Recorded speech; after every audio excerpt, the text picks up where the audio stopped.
What's up, and welcome back to the Ramble On Podcast. It is the home of your 1 and 2, I don't even know what place in the Atlantic 10, but it can't be pretty after this last week of basketball. My name is Zach Coe. I'm joined, as always, by the birthday boy, my 5-star co-host, George Gabra.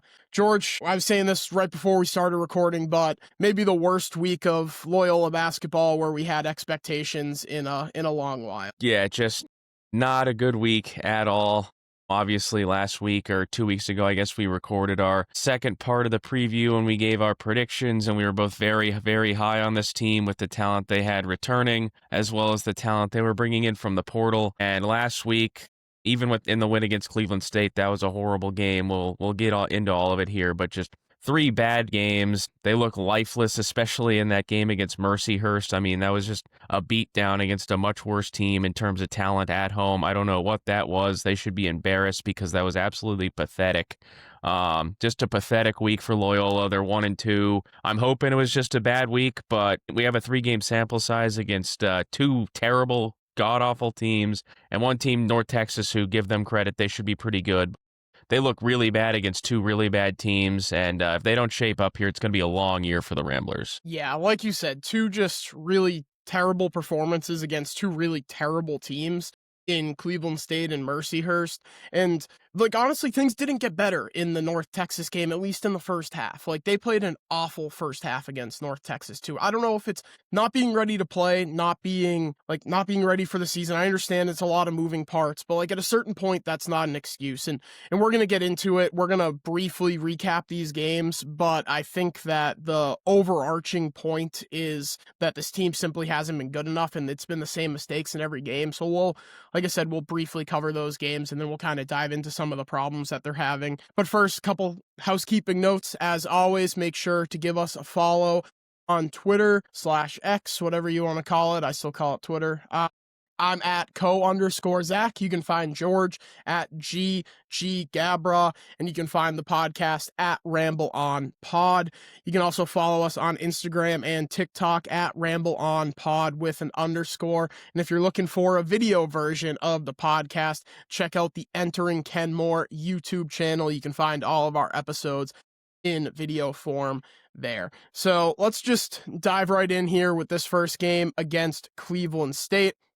Ramblers get a 91-88 victory on the back of a Daywilk Tavares 3 at the buzzer to win it.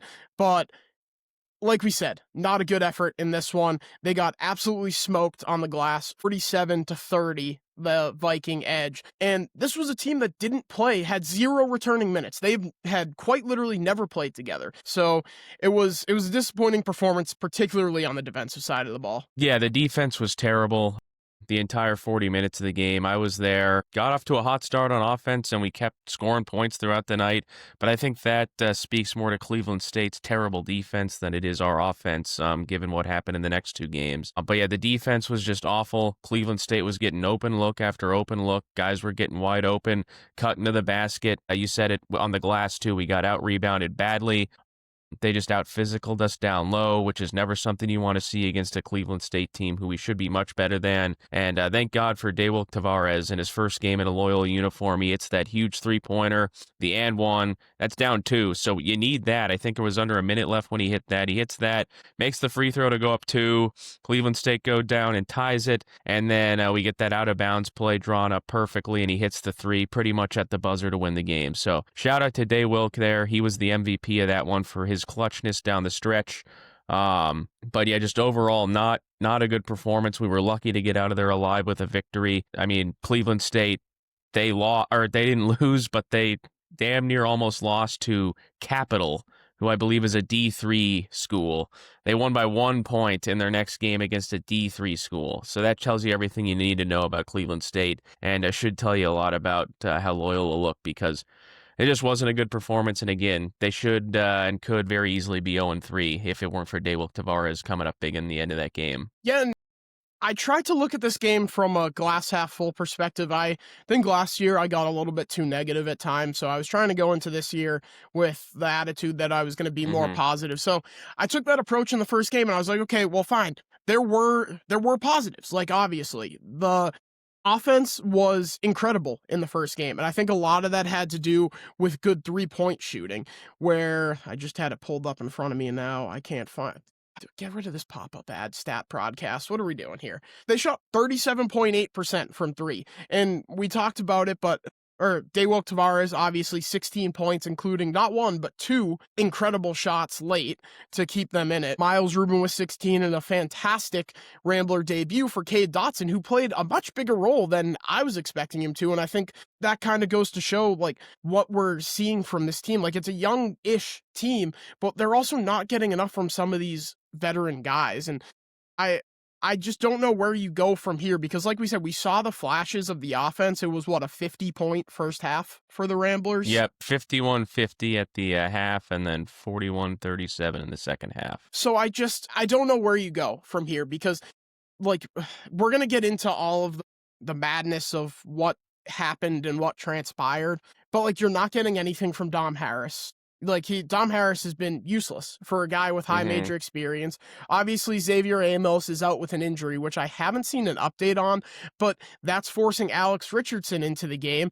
And Alex Richardson, the fact that he played 2 years professionally in Germany is astonishing to me because he is giving me Certainly shades doesn't of look Jacob like it. Hudson. Yeah, shades of Jacob Hudson with Alex Richardson, which is really disappointing to see because this is a guy that we talked about it. We were expecting to have like an immediate veteran presence and an immediate impact coming from professionally, which we both agree is stupid that guys are able to play professionally and then come over and play college basketball.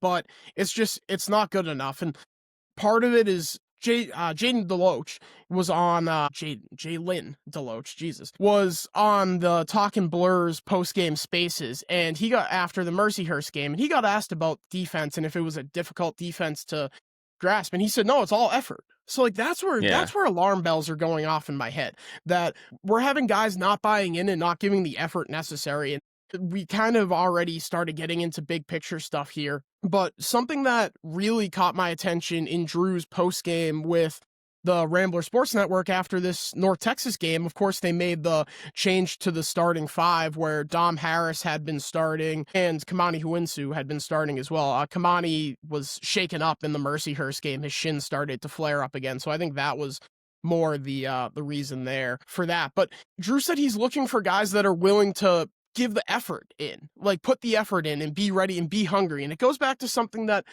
the CT said on the DePaul broadcast during that exhibition game when talking about Chuck Love, is that Drew's looking for guys that are willing to put the effort in and willing to go out there and put their body on the line and come out and be ready to go. Also, I'm big fat liar. Kamani did start against North Texas. It was Cade Dotson that came out for Daywalk Tavares there, and then Chuck Love in for Dom Harris. But he said he's looking for guys that are willing to put the effort in. And what we're seeing from Dom Harris so far is that he's not willing to put the effort in. And if buy-in's going to be a problem for this team, then, like you said, it's going to be looking like a really long year. Yeah, if they're not going to buy in on the defensive end of the basket on the floor, it is going to be a very long year. And yeah, I mean, growing up playing basketball, I played up until 8th grade. And every coach I had, it would be defense. You got to get down. You got to get your arms out here. You got to, just it's all about effort. I mean, obviously, some people are going to be better defenders than others are. That's just the way it is, whether you're more physical, length, wingspan, things like that. But it really does just come down to effort. And when you give up 88 points to Cleveland State and you give up 73 points to Mercyhurst, that's just, it looks like they're not ready to go. They don't want to play. They don't want to be out there. And if they don't want to be out there, that's a big, big problem. Because after the Cleveland State game, I figured, okay, it's a one-off. Drew's going to get these guys right. They're going to get their head out of their ass and they're going to play better. And they looked even worse than they did, which I don't really understand how that happens. So they need to figure it out, and they need to figure it out real quick because they got a tough game Thursday night in Wichita that we're going to get into here in a little bit. And then you got Colorado State at Gentile on Sunday. Those are two very, very difficult games. And if you play like you did against Mercyhurst and Cleveland State and the first half against North Texas, they're going to get blown out. So they need to wake up, and hopefully that message has gotten across here the last couple of days, and they're working hard at practice, because if they're not, again, long season ahead, which would be unfortunate. I'm hoping that's not the case. I think they can turn it around. It's just you got to put that effort in on defense and you got to play better. It's as simple as that. Yeah, and one of the things that I think is not getting talked about enough, aside from some garbage time minutes or garbage time buckets for Justin Moore, he has not looked particularly good. Obviously, coming back from the ACL is no small task. He's doing it in under a year, so credit to him. But it's mostly the turnovers for me that has been alarming. I mean, in game one against Cleveland State, he was terrible shooting the ball. 3 for 12 from the field for Justin Moore. And then against North Texas, 3 turnovers in that one. Against North Texas, it was 5 turnovers. And I think part of that is the product is like, I think that something that we harped on a lot last year was that when the offense is stagnant, it's because not enough people are moving around. And it seems like only one, like Miles is setting a ball screen, the guard's trying to get around it, and they're cutting Miles to the basket while everyone else just stands around on the perimeter. That's not going to be a recipe for winning basketball. And I guess we can start to get into the Mercyhurst game on this point. But if there's no threat of anybody else moving around or trying to get open, it's just, all right, let's just camp around the corner for 3. And teams are going to do what Mercyhurst did, which is just collapse on Miles and hope that he doesn't beat you single-handedly, which he didn't in that one. Also, just quickly before we get into Mercyhurst, Chuck Love is awesome. He's great. I think that's he got hot that's a there. big sentiment. Yeah, he Yeah, got hot I've there seen in that that a lot. Cleveland State game and played a lot more minutes in that one than I thought. I think he's going to be a much bigger factor than we thought entering the year here. So, yeah, that was Yeah, great. for him to come in as a freshman and make that much of an immediate impact is really something that, like you said, I don't think we were expecting it. He puts up 14 points against Cleveland State in 21 minutes, and then obviously has already worked his way into the starting lineup. And I think part of that is to something that Drew said, like he wants it. Like he was the guy that sparked that conversation during the DePaul exhibition broadcast. He was diving on the floor for a loose ball. He was like, this is an exhibition game, and he's a freshman already going out there proving that he's willing to put in that effort and hustle in a game that ultimately doesn't matter. So yeah, they got a really good one in Chuck Love, at least it looks like early. But I guess we can get into the Mercyhurst game, which I think is the most pathetic loss in the last 10 years of Rambler basketball. Yeah, I mean, I think it's either that or the 2019 loss to Coppin State. yeah, definitely one of those two. But even I think the Mercyhurst, it might be recency bias, but I think the Mercyhurst loss is worse because they came into the start season to finish 350. dominated. Yeah, it was pathetic. And I think one of the things that Drew said was like, this is the best 3-point shooting team that he's had since his first year, which would have been 22, 21. 21, I believe, yeah. Yeah, so they are just not showing it. In this one, it was 30.8% from 3. They actually shot well from 3 in the Cleveland State game, which I think is part of the reason why the offense worked so well. Justin Moore, 25 points, led the way for the Ramblers. Miles Rubin was 16, but a lot of those more points came at the end as they were just chucking threes, trying to get back into it. I want to say all 3 of his threes came as they were trying to scrape and claw their way back in at the end. And credit to Mercyhurst, they played a fantastic game defensively, but I think for the most part, this was simply just Loyola not coming out ready to play. Like they showed up to Gentile and were like, all right, well, we're just going to beat the brakes off this team that sucks and keep things moving. And that was not the case. They got punched in the face. Yeah, they from the opening tip to the final buzzer, they just got dominated, which I did not think I was going to be saying that a couple weeks ago when we were previewing this game, and that's just what happened. They got dominated from the opening tip to the final buzzer. Credit to the Lakers, and again, this isn't the Los Angeles Lakers, folks. This is the Mercyhurst Lakers, so a big difference. But again, credit to Mercyhurst. They played very well, but also, like you said, I thought coming off that Cleveland State loss, we'd be ready to go. And we'd be motivated and we wouldn't be taking the next opponent lightly after almost losing that game, which would have been a quad 4 loss. This is another quad 4 game, favored by 22.5 points at home. Again, a terrible, or it should be a terrible team in Mercyhurst. They were bad last year. They're, just in the new Division I ranks, second year in Division I. They're trying to build up, and this is a game. It's the old John Rothstein bye game. When you pay a team to come in, you can beat up on them, kind of get your groove going, and get ready for the rest of the season. And the epitome of brutality, as Rothstein also likes to say, is losing a game like this because that just can't happen. It was just bad defense, bad offense. The effort didn't look like it was there on every level. This was terrible. Just a bad game. And another thing that I thought was interesting coming from that Cleveland State game and then also in this game is something we saw a lot last year against bad teams. It would always be the other team's best player, where we just were not able to stop them even a little bit, and they would seem to have a career game. I'm not sure if this was Bernie Blunt's the third, again, great name, Bernie Blunt the third's best game, but he put up 27 points, a game high. They could not stop him, and just overall, a total F is my grade on this game. F minus. I know you can't really give an F minus because an F is an F, but I'm giving them an F minus for this game. I think it is the worst game that I've seen them play since I went to the school and have become an alum and been a fan. It was just awful all the way around. It was very disappointed to see them play that way and lose that game the way they did. Yeah, I mean, 27 points in the first half. After scoring 51 against Cleveland State, you come out with 27 points. It's just, that's an understatement. It's just not going to cut it. I believe Mercyhurst came into the season ranked 350 or in the 350s in the KenPom. Something like that. They moved up to 335, I believe, after the win against us. Yeah. So again, and I think this is becoming a theme. Like you said, there too many times you have guys and I guess this is a good time to introduce the Isaiah Mosley certified hooper list. Obviously, Isaiah Mosley dropped whatever it was, 40 something. I think it was 41.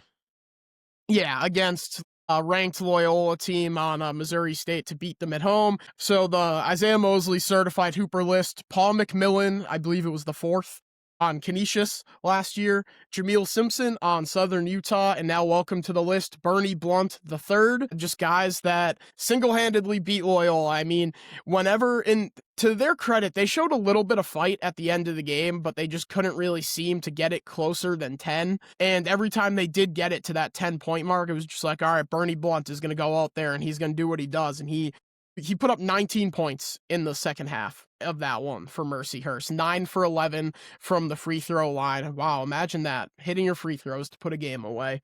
If only. But yeah, he just absolutely dominated them, and that'll bring me to my next point. We have got to stop with the "you let the whole team down" That's chance. why I was shaking my head, because I thought it was the Isaiah Mosley list when we were at that game, and he's got 40 points, and we're losing by 15. Yeah, he had 60% of Missouri State's points in that one, and he misses one free throw when the game's away. The coffin has already been nailed down. The game's over. Yeah. You let the whole team down. Well, he let the whole team up because he scored 40-something points and we lost by 20. Yeah, exactly. Bernie Blunt, 9 for 11 from the free throw line. He put them away with 19 second half points. He misses one free throw. You let the whole team down. No, he didn't. So stop. Can we at least pretend like we understand? Yeah, it is.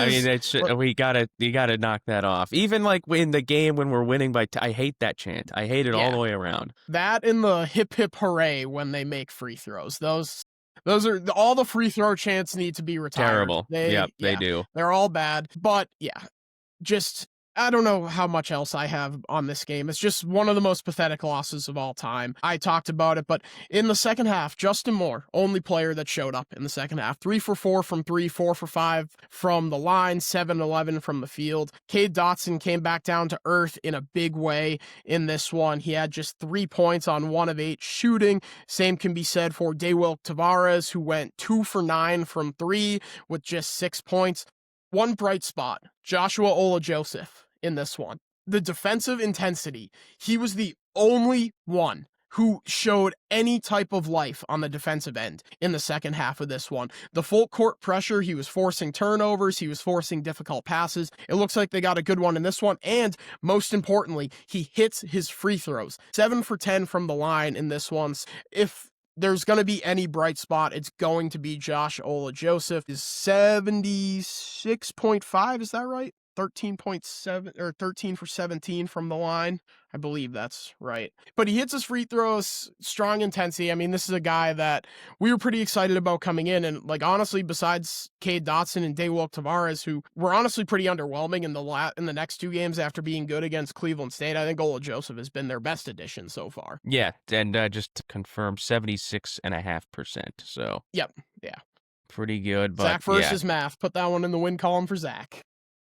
Yep, that's one win. Yep, that we need after these Loyola losses. But yeah, no, he's looked really good, and even in the game that I was at against Cleveland State, he's just kind of a spark plug out there. And he's able to rally the troops and get everything going. I'm very happy with what he has done thus far. Coming over from Cal, I know my friend Frank, who is a diehard Cal basketball fan, he was telling me all about this guy, and very happy that he's looking good so far, and we're going to need more of that, and hopefully this kind of defensive effort can rub off on the rest of the roster here, because we're certainly going to need it moving forward. Yeah, couldn't agree more. All right, I don't have too much else on this one. Terrible, disgusting, no good loss. Yep, like terrible. we said, we're gonna breeze through some of these games and then get into some of the overarching problems. So let's dive into this North Texas game, a 64-62 loss for the Ramblers. Chuck Love, my favorite player on the team currently, led the way in points with 12, 7 rebounds. The first half of this one was maybe worse than the Mercyhurst game. It was so bad in the first half. The Ramblers cut the lead to 24-20, 4-point deficit at the end of with, I want to say, 7 minutes left in the first half. Let me get the exact. 24-20 with a Chuck Love 3 with 5:43 to go. The Ramblers end up trailing at the half by 12. They changed stat broadcast now.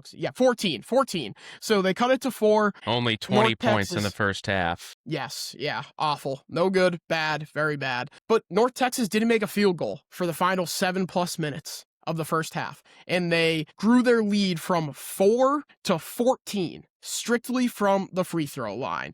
It's something that we saw as a problem last year too, where defending without fouling has been an issue. I thought the defense looked better at times, but it's too many bailouts. It seemed like over and over and over again, they would defend well for 20, 25 seconds, and then at the end of the shot clock, just commit a foul and send them to the line, which simply isn't good enough. And it goes back to the overarching problems with the defense, but you simply cannot send a team to the line 16 times in the first half. And credit to North Texas, they went 15-16 from the line in the first half. Again, a team that makes their free throws. The Ramblers actually shot the same amount of free throws in the first half as North Texas, except they shot 50% from the line. It's a problem every single year with the free throws. They just, I don't know, and it's new players too. It's not like it's the same guys that continually miss. Maybe it's just the maroon and the gold, and they when they put the jersey on, it's just up. I automatically can't make free throws now. That's what this jersey does to me. Maybe that's what it is, because every year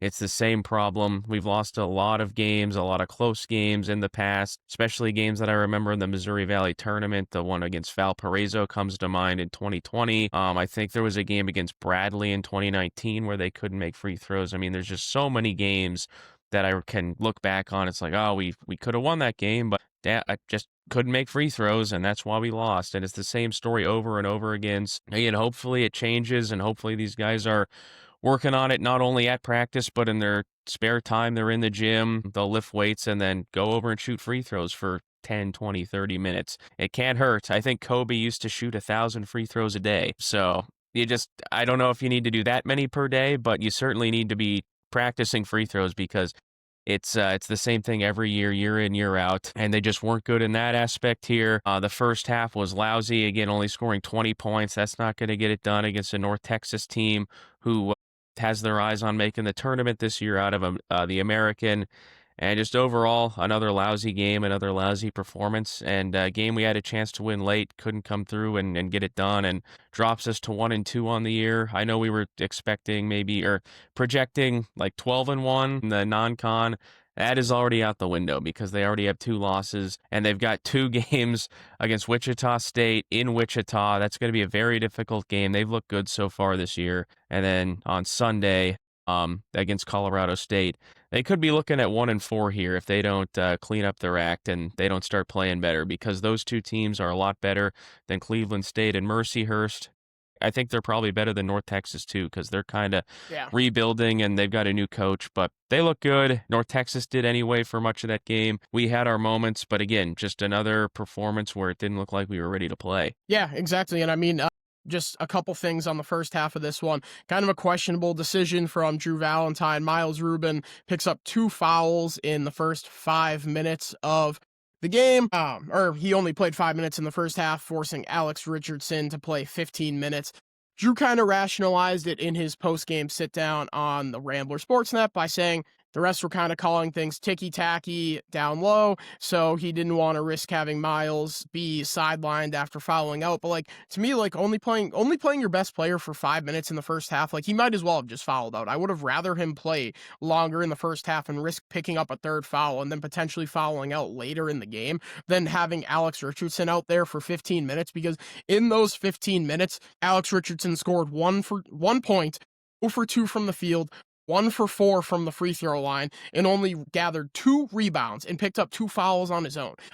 He just, like, I don't know how much of an impact Xavier Amos is going to have when he's healthy. We haven't seen him play yet, so it's tough to say, but I find it hard to believe that he's not an upgrade over Alex Richardson, because in a game like this where he's not going well or not going right, and I think that just might be because Alex Richardson sucks, but obviously it's a little bit early to make that type of sweeping declaration, but at least when it's not happening for Richardson, Amos can come in and fill that gap. But just Alex Richardson, I said it a little bit ago, the fact that he played 2 years in Germany professionally is insane. He is so soft with the basketball. Like, how are you, 6'9", 250, and only come up with 2 rebounds in 15 minutes of play? It's a very good question. I think you or I might be better than Alex Richardson out there at this point than what he's given us. And again, I've never really watched any European basketball, but I've heard that the level, especially at the top levels like that, it's the talent level is better and deeper than it is at the even like the high Division I ranks.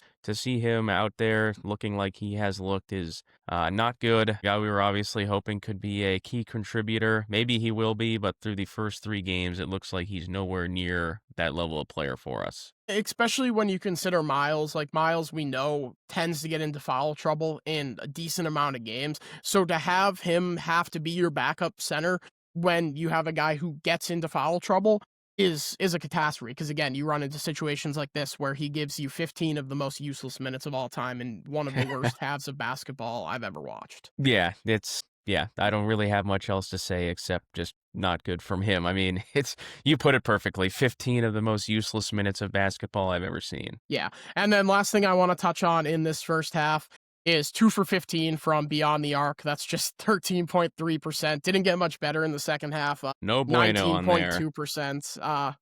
Yeah, it's just, and we'll get into this with the overarching problems with the team, the over-reliance on the 3 ball, but I do want to touch on the second half, because whatever message Drew and the coaching staff gave to the team, it was message received, at least for the bulk. They came out looking much, much better in the second half. Obviously, the overall 3 numbers still don't look great. They shot 27.3% in the second half, but they didn't take as many threes. Tried to force the ball a little bit more inside, and I think a lot of that was due to the fact that Miles Rubin actually played in the second half. He played 19 minutes on the second without picking up a single foul. So credit to Miles, which, like, to me just goes to show that he probably should have been in there longer in the first half that he played with. He got 2 fouls in the first 5 minutes that he played, and then didn't pick up another one for the rest of the game. So I would have liked to see him in there longer, but he puts up 9 points in the second half. And the free throw thing, credit to Miles. He's been fantastic with the free throws so far this year, and it seems like he's gotten a little bit more arc on the free throw, which I didn't know I was going to say,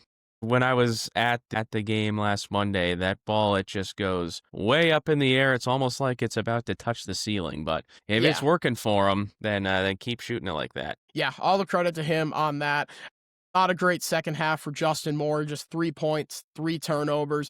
Drew said that they were kind of trapping the ball screens in a way that they maybe not weren't anticipating, but they did a good job with the ball screens, which to me, again, goes back to maybe this offense is becoming a little bit predictable. Obviously, Sean Dwyer had a lot to do with the offense coming together last year, and you lose him late in the offseason to the Phoenix Suns, which again, credit to him. But like to me, that shouldn't be that big of an issue. Like if like losing an assistant coach shouldn't like you should still be able like to have your offense ready to go. And they just, besides that game against Cleveland State, who again should probably, I read on Twitter that Capital had a chance to win it at the buzzer against Cleveland State. So they could have Capital. lost. Yeah, to a Division III school. So to me, like, your offense should be ready to go. Like, you should still be able to put up more than 20 points and a half, more than 62 points in a game. And they fought. I want to say they took a pretty decently sized lead in the second half of this one. I can try to pull up the play-by-play, although Stat Broadcast is giving me some issues right now. But like ultimately it's just such a kick in the dick loss. Like, I would have rather them gotten blown out than lose the way that they lost. And correct me if I'm wrong, but this happened multiple times last year where they just didn't defend until the final buzzer, right? The Oakland game was one. Yep. There was the Dayton game when Yep.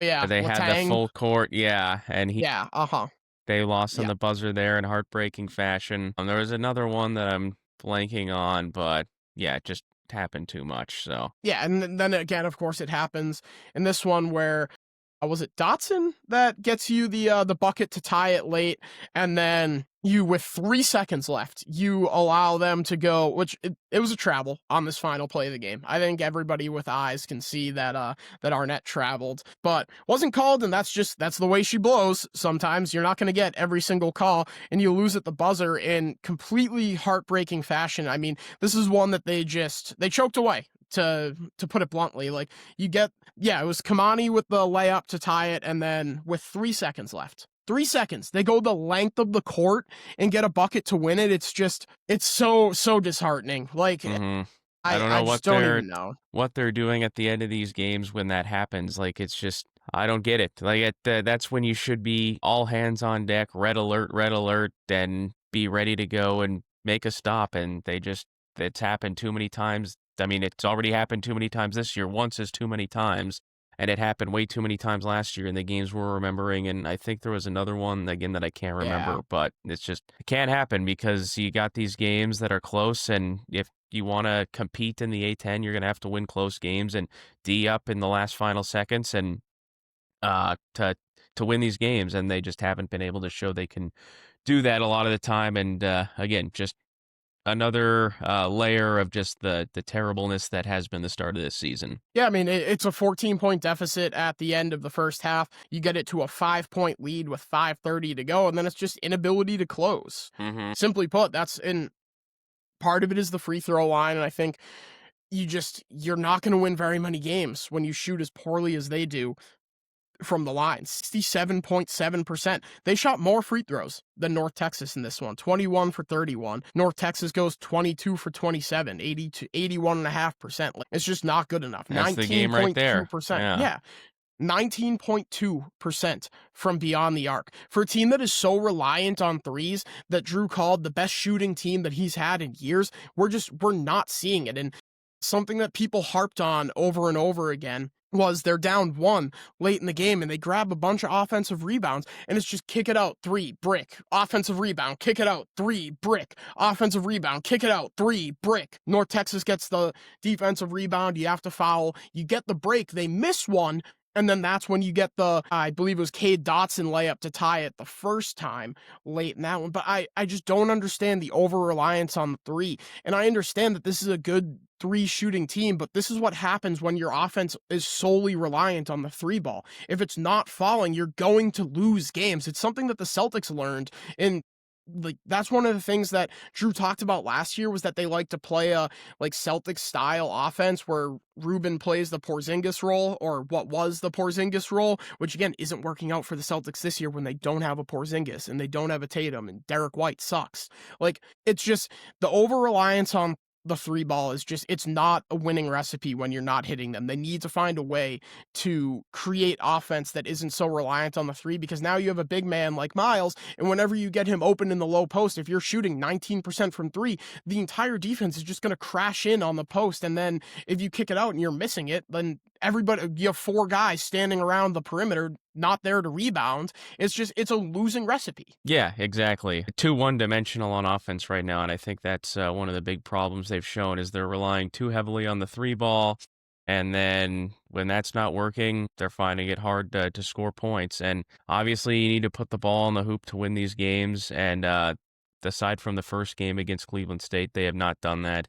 And yeah, they're just too reliant on the three ball. They gotta make some adjustments, because when that's working, hey, great, you can score points that way. But when it's not working, you got to be able to go to Plan B or Plan C or whatever plan it might be. But you got to be able to adjust and go with the flow of the game, because if you're one-dimensional and the only way you can win games is by shooting the three and having that be your sole, they're not sole, but your biggest reason for scoring points and putting the ball in the basket, and that's not working, that's a big problem, because those are obviously lower percentage shots than when you're closer to the basket. So I think when that's the case, you got to try and feed the ball to Ruben and make him more of a threat and have guys drive to the cup and try and be more aggressive, getting closer and drawing fouls at the rim, because you just can't, when it's not working, it's not working. It's not your day. It's not your day. And you just got to figure out a different way to put the ball in the basket. So becoming more than just a one-dimensional offense in that sense, I think is going to be key here moving on. Yeah, I couldn't agree more. And I guess we can get into the overarching problems with the team now. I think the 3-point shooting is one of them. That was, like we said, supposed to be a strength of this team, and for one game it was, but for the rest of them, the other two, That's the game that we won.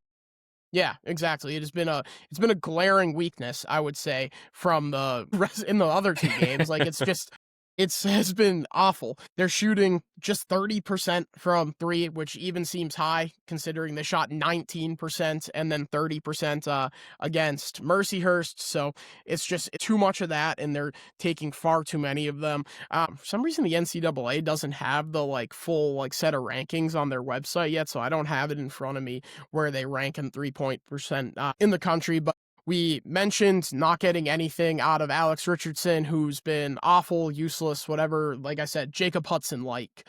Yep. Not That's to take never, a shot at.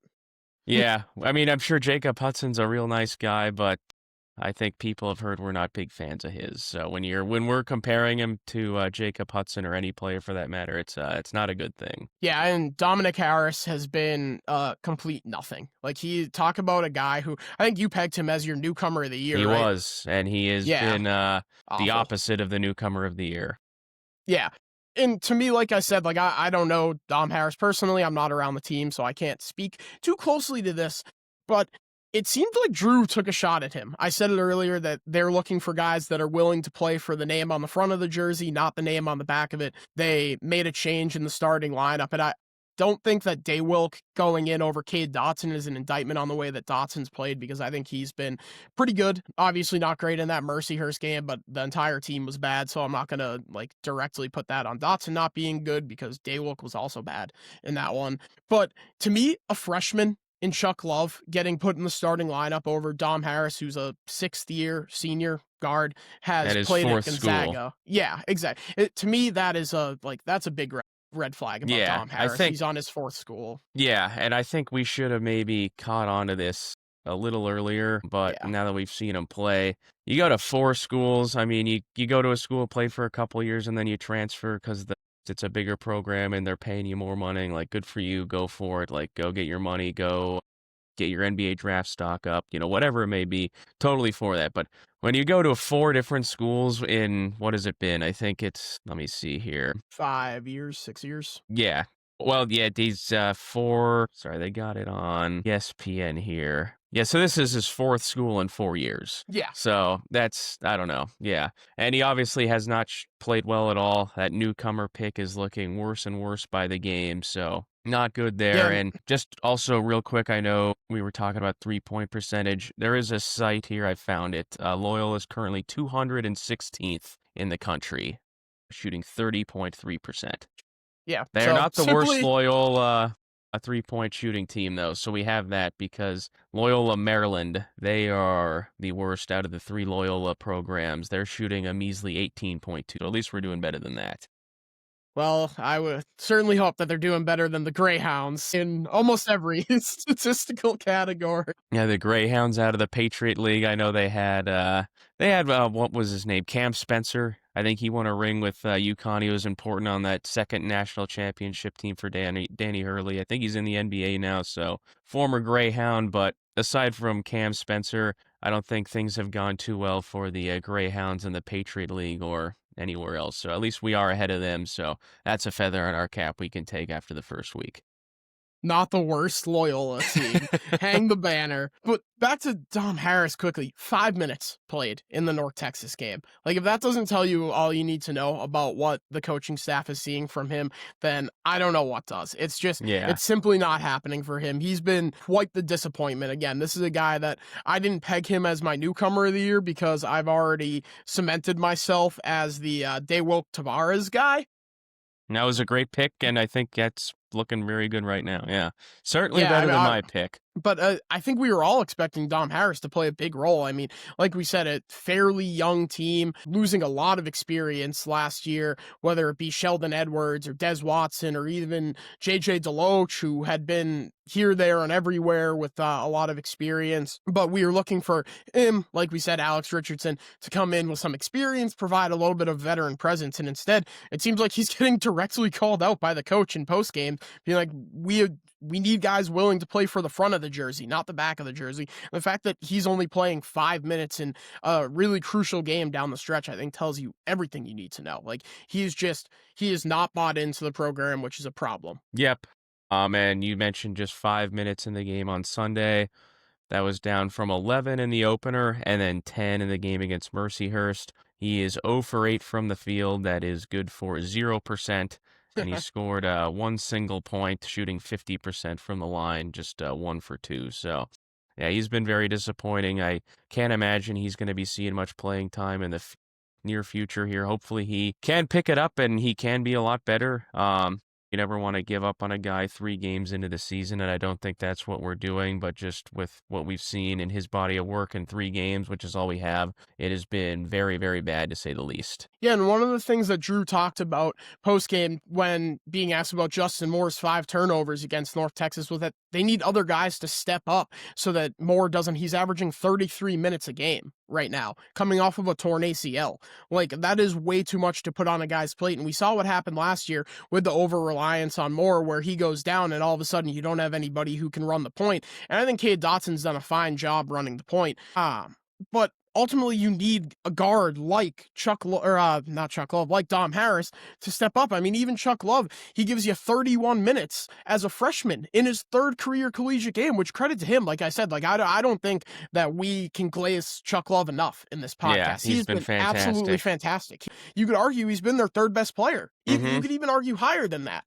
Yeah. For him to come in and make an immediate impact, I mean, I think we were both pretty jazzed up about having a guy like this come in, and it helps that we've been hearing about him as a recruit for quite a while, but for him to come in and immediately be this good is absolutely incredible. I don't have anything else specifically on some of the individual players' problems with the teams, but I do have a problem. After Thursday against Mercyhurst, a lot of people were calling for Drew's head. I got aggressive with my Drew takes last year and got absolutely crushed for it on Twitter, which I still stand by my take. But anyways, there is a problem with the Drew Valentine coached teams. I'm not saying he's on the hot seat. I'm not saying he should be replaced. But I see a lot of people saying, well, it was always going to come down to 3 days in March in Pittsburgh. That's not the case, and that shouldn't be the case with a program like Loyola. We talked about this schedule extensively. This should have been a team that was capable of having an at-large chance heading into conference play. It shouldn't be. This was always going to come down to. It just excuses the poor play for these first 3 games. We both had them going 28-4 or whatever it was, and they're already halfway to the loss total. it's a consistent problem with these teams where they come out flat. And I understand transfer portal era. There's a lot of moving pieces. There's a difference between having moving pieces and not having your guys ready to go. And that's what we've seen this year. And it's something that we talked about in these season preview episodes. You need to come out and you need to take care of business against Cleveland State, Mercyhurst, the scrubs on your schedule. Like, these bye games, you shouldn't be losing bye games to Mercyhurst. Like, that is an indictment on the coaching staff. And credit to Drew, he took the blame for that. He said, that's on me. I need to have them ready to go. And he's right. But I also shouldn't say, like, we shouldn't sit here and say, well, they continue to get better as the season goes on. They'll have a chance to win the A10 tournament. Ultimately, winning however many games in the A10 tournament is proven to be incredibly hard. They were the regular season champions and got bounced in the first round of the A10 tournament. It is a tough conference tournament to come out of.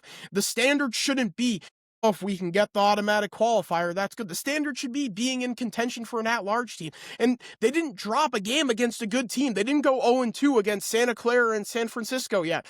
North Texas is going to be a good team. You're talking about your at-large chances being gone in game 2. Like, that's just not acceptable. It's simply not. Yeah, the at-large aspirations are essentially done unless they win out. And even then, a quad 4 loss at home against a team like Mercyhurst is just a huge, that's like 2 huge black eyes on your resume. So that's essentially done with, and it is unfortunate. I think, we talk a lot about the at-large chances, and just because that's what this team should be. You never want it to come down to having to win your conference tournament, and it just could have a bad day and you could have a great season or whatever. And one bad performance could just take out your entire season and crush your hopes. That's never what you want it to come down to. And that's why we are always so, I guess, enthusiastic about building a good non-conference schedule and playing good off the jump and being good, because you never want it to come down to that. And unfortunately, that's what it's going to come down to again this year. Not to say that these non-conference games aren't important. They're extremely important. You have to play well. You have to build momentum. You have to build belief in these guys and think, yeah, we can win these games. So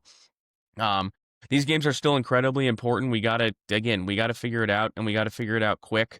Last year, I believe we started 8-0 before we lost those 3 games, or we lost to San Francisco, and then we lost the 3 games in the Diamond Head back-to-back days. And the 8 games that we won were against a bunch of scrubs, and I mean, we could have lost that game to Southern Utah. I know the Chicago State game was a little hairy, so it is kind South of a common Florida theme. Was a tough one. Yep, yeah, I think it was it was Des Watson who saved the day in that one with a late 3 after a lousy game. That one. Yeah, that's right. But yeah, no, Zach, you said it perfectly. It's not good to consistently come out of the gate slow, and give credit to his teams. They get better throughout the year, but they got to be better to start, and they got to be ready to play. And they just have not been ready to play. They have not looked ready to go, and they've been sleepwalking the first 3 games pretty much, essentially.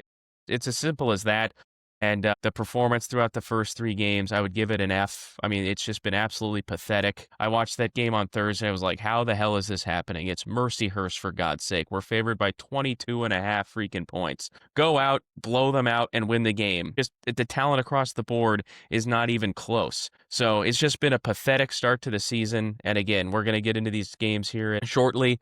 Against Wichita and against Colorado State. But if they don't wake up and they don't get their act together, we're going to be looking at 1-4, and this thing could go south real quick if it hasn't already. Yeah, we talked about it in the season previews. We looked at Cleveland State and Mercyhurst as 2 games to kind of get your shit together. I remember we were laughing. We were like, oh, these are going to be such easy games. Like, why are we? And we probably should have lost both of them. Yeah.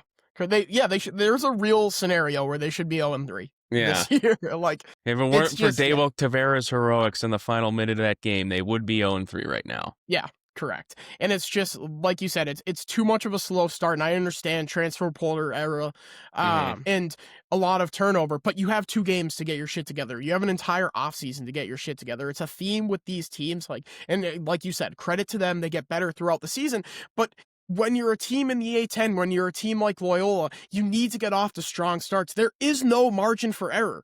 And we talked about this North Texas, Wichita State, Colorado State as being a major 3-game segment, and then again that 2-game stretch in California.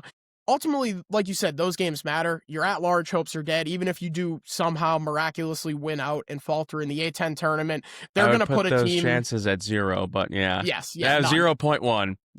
Like, even if you do find your way on the bubble, like, that is such a stain on your resume that, like, the committee is never going to put you in with a loss to Yeah. Yeah. Mercyhurst on your Yeah. schedule. Like, it just simply isn't going to happen. But, like, to me, my big takeaway here is that eventually the momentum from the tournament runs, from the Sweet 16, from the Final Four dies. Eventually, these 16, 17, 18-year-olds don't care about a Final Four appearance 10 years ago under a different coach. Wichita State is a fantastic example of that. Mhm. They've And we gone play from Thursday. yeah, mid-major, I don't want to say powerhouse, but they were in a similar situation as you, where they're in the Missouri Valley, they make a jump up, they make a couple of tournament runs, and now they're back to being effectively irrelevant. Like, when was the last time you heard about Wichita State on a national stage? Like, this momentum is going to fade, and at some point, the results have to be there to keep things going. Like, they didn't make the jump to the A10 to end up being DePaul of the A10.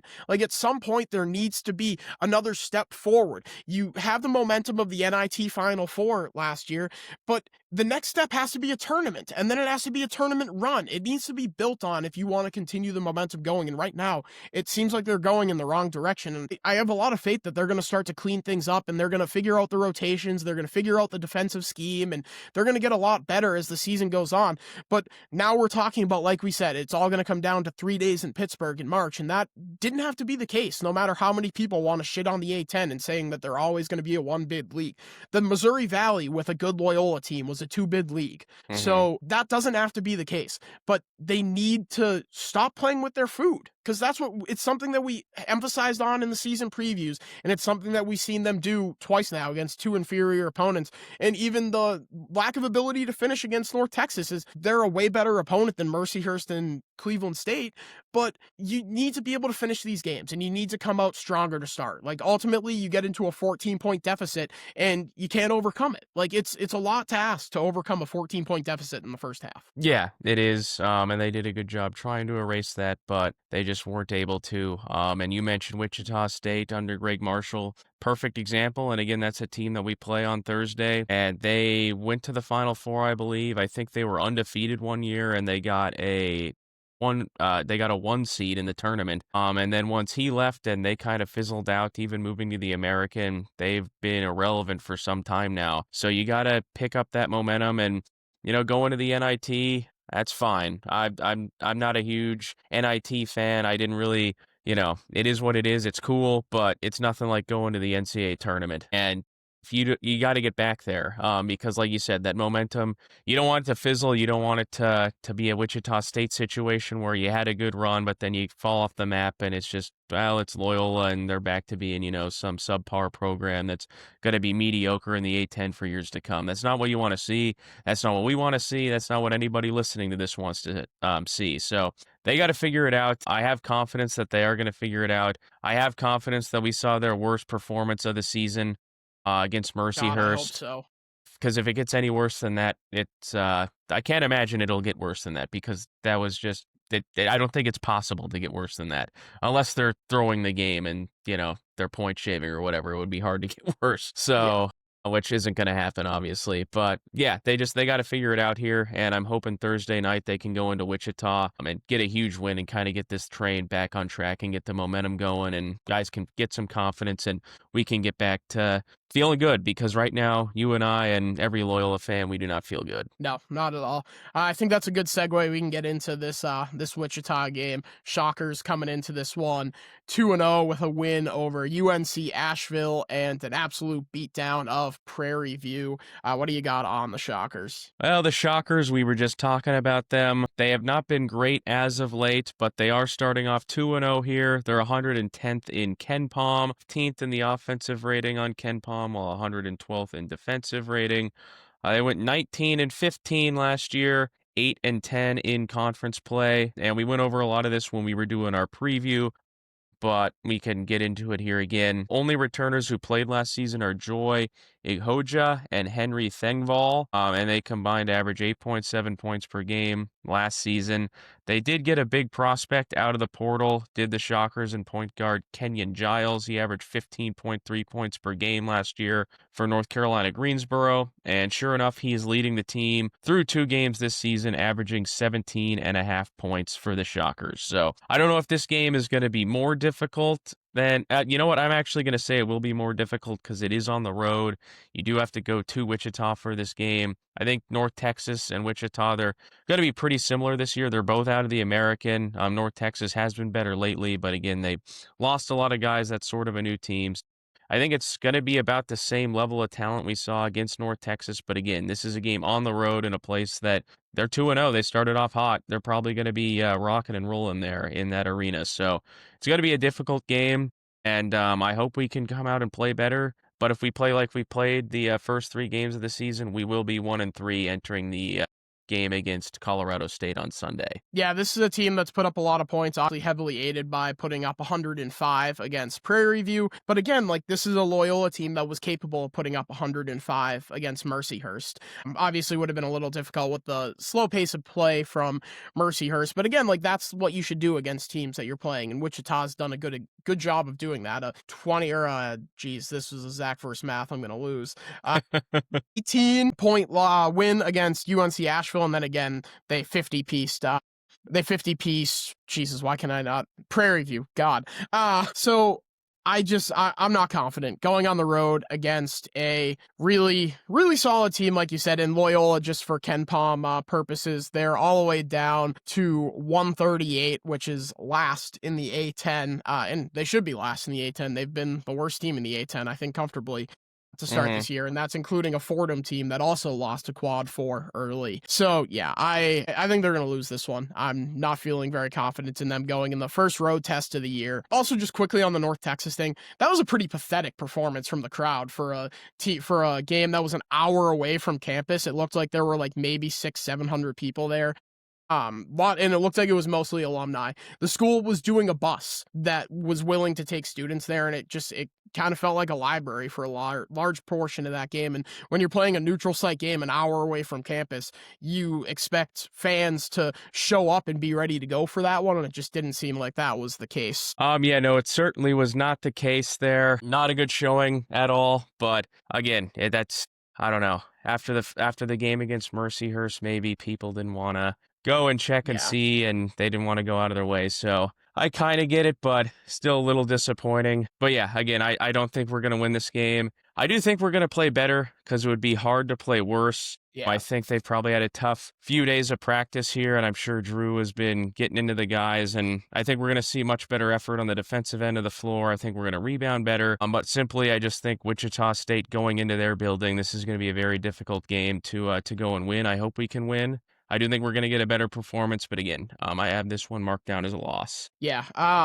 I don't have too much more to add on Wichita State. Obviously, as the season goes on and we'll have watched more of these teams, we'll have more in-depth analysis on what we're seeing from some of them. But again, 2 games for Wichita State, 3 games for Loyola. Haven't caught the Shockers playing yet. But we can get into this next one against Colorado State, a tournament team from last year. Again, another one that we looked at as a real resume builder. That's obviously not going to be the case, as the at-large hopes are dead. But what do you got on the Rams? Well, the Rams... they have also started the year 2-0 with a wins over Incarnate Word, the Cardinals, and over the 2024-25 Summit League champion Omaha Mavericks.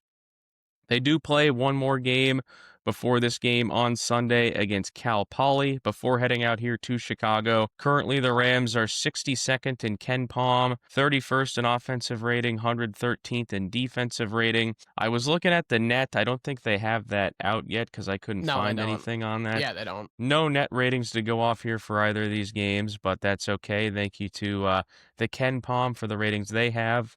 Yeah, like you said, they went to the tournament last year. They were in the round of 32. They were an 11 seed, took down Memphis, or I believe they were a 12 seed, actually. They took down 5 seed Memphis. They thrashed Memphis in that game. So, and that was a big win for them. They got to the round of 32, played the 4 seed Maryland, and they lost on a buzzer beater, heartbreaker. to end their season. So they were a buzzer beater miss away from a Sweet 16 appearance, obviously. Weren't able to get there, but still, this is a team that's made the tournament 3 out of the last 4 years, I think, like you said. And it's just a very good program in the very good Mountain West. New head coach and Ali Farouk Manesh. I know we talked about this in the first part of the preview of the season for the episode we did a few weeks ago, and he's famous for hitting that shot for Northern Iowa against Kansas. I think it was like 2010 to win that game for the Panthers. And he's done a very nice job, obviously, so far, 2-0. They've got 3 big transfers. Augustinus Kirulis. Sorry, Augustinus. That's I'm sure I'm butchering that. But he's from VMI. He averaged 15.2 points per game, 6.3 rebounds per game. Josh Pascalari from Marist. He averaged 16 points per game last year. And then Brandon Reckschneider. He is from Virginia Tech. He averaged 7 points per game last year. And through 2 games, they have 5 guys averaging double figures. So looks like a pretty deep squad that Farouk Manesh has put together. A lot of guys who can put the ball on the hoop, including returner Kyle Jorgensen. He's a sophomore. He's averaging 20 points per game. And then Pasquarelli, who I just mentioned, transferred from Marist. He is second on the team at 16.5 points per game. But I think this game, even though this game is at home, I just think Colorado State is a program, even though they lost their coach, Farouk Manesh, I think he's going to be able to keep some continuity there with what he's building. And they've got good players. And again, even though this game is at home, I think it's going to be a tougher matchup. And again, I hate to say it, but I do not think we're going to win this one either. So I hope we do, and I hope we play better. Again, it would be hard to play any worse than we have been playing, but they're going to have to play their A game, maybe even A-plus game, and they're going to have Colorado State not play well. And I'm hoping from what we've seen, that was just a blip on the radar, and it was 1 week, and they can turn the page and move on and start playing a whole lot better and play like we thought they were going to play. But again, if we get anywhere close to the performances we've had in the first 3 games, I don't think they're going to be able to beat the Rams here on Sunday. Yeah, and I feel like there's a lot of parallels here to the Loyola team in Drew's first year, where you lose your best player and your coach in Nick Clifford and Nico Medved. Obviously, Clifford, I believe, is in the NBA now, and Medved is at Minnesota. And they haven't really skipped a beat. Obviously, with some key newcomers coming in, you have a guy taking a step forward in Jorgensen, who averaged 4 points a game in a limited role last year, now averaging 28.5 minutes a game through their first 2 games, 20 points a game, and 9 rebounds. This is going to be a game where Miles Rubin's going to be under that spotlight, and like I said, I haven't seen an injury update on Xavier Amos. I'm not expecting him to play in this one, and I already told you, I think Alex Richardson has been useless in the first 3 games of the season so far. So if Rubin's going to be in foul trouble in this one, they're going to have a real tough time corralling the 6'9", 225-pound Jorgensen, who has just been absolutely lights out in the first 2 games, 25 points in the first, 15 in the second one. But like Wichita, this has been a team in Colorado State who's taken care of business, done what they should have done. They're up to 62 in the Ken Pom to start the year, beating up on 2 bad teams. Well, I don't know about Omaha. They were obviously in the tournament last year, but they lost a lot of talent, so they're not very good. Yeah. Okay. That makes sense. Yeah. Oh yeah, they're 0-3 this year to start. So, and now they're 20-point favorites at home against Cal Poly tomorrow before coming into Loyola on Sunday. For me, like I said, I have the Ramblers going 0-2 in this 2-game stretch here, but for me it's not really about the wins and losses. It's more about looking good, kind of establishing your identity particularly on the defensive end, looking for them to start to move the ball around a little bit better, have a little bit more movement on the offensive side, and not as much of an over-reliance on the 3, especially if they're not falling. But like at this point, kind of everyone has been saying, like we've been saying, we're down to 3 days in Pittsburgh in March for the tournament hopes. So now let's just incrementally get better, incrementally find out who we are as a team, find out what works, find out what doesn't, find out, like Drew said, who's willing to play for the name on the front of the jersey, not the name on the back, and get back to playing Loyola basketball. And if we see those steps forward, it's going to be hard to say that wasn't progress and that wasn't a successful week, even if the result is 0-2. Yeah, no, exactly. If you can go out and just play well, and play a lot better than what they've shown. Even if you don't win the games, that's a positive step in the right direction. Obviously, we want to win the games, and it kind of sounds like loser talk to say that, but you got to start somewhere. I think we thought we were starting here, and for those of you that can't see, my hand is high. And we're starting, you can't even see my hand because I've got it on the ground. So hopefully we can get somewhere in the middle and get to the point of where we thought we were going to be. And that just starts with playing better, trying harder on defense, making 3-pointers, playing better as a team, crashing the glass, just everything we've talked about. You just got to improve, and we got to see the effort there, I think, especially on defense. That's what I'm going to be looking for. Just try and lock them down, because those Porter teams back in the day that made those runs in the tournament, they were known for their defense. And so far, this team is not known for that. No, and I think that's been a hallmark of Drew's teams, too, for the most part over the last couple of years, is strong defensive play. And like you said, that has not nearly been the case this year. It's been disconjointed. It's been too much ball chasing. It's been lack of effort, lack of hustle, whatever negative term you want to use to talk about the defense so far. I think they'd all be valid, because it has been absolutely awful on the defensive end. Yep, it has been. I don't have too much else on this game, but again, these are two of the toughest games that we're going to have on the non-conference schedule, and they got to be ready to go, because if they're sleepwalking for these games, they're going to lose by a lot of points. So I'm confident that they're going to be ready to go. I think Drew is going to have them ready to fight and go out there and compete, and if they do that, once the ball's tipped, we'll see what happens. Again, not very confident in these two games. I'm just hoping we can improve and get better, and we can get to the point that we need to be at when the time comes. But yeah, we'll see what happens. I'm excited to watch these two games, and hopefully we play better. Yeah, I don't have too much else to add on top of that. Thank you for tuning in. I think this was a good therapy pod for me and George, and hopefully it was for you listening too. Obviously, this was not the first 3 games that we thought we would be talking about. I think that both of us and everyone listening thought that we would be looking at best 3-0, and at worst maybe 2-1. But I think North Texas was a game that we all thought that they should handle too. Unfortunately, that has not been the case. So to come here and be able to kind of let it all out, air our grievances, and kind of look forward to these next 2 games, and kind of not give up hope on the season necessarily, even if those at-large hopes are dead, was a nice hour and 10 minutes of venting here. Thank you so much for tuning in. We'll be back at you next week after these 2 games against Colorado State and Wichita. We'll break them down and preview the next however many against UNI and Northern Iowa, depending on how things break in our scheduling. As always, thank you for tuning in. Make sure to rate the podcast if you think we're 5 stars. I certainly do, so hopefully you do too. I also think we're 5.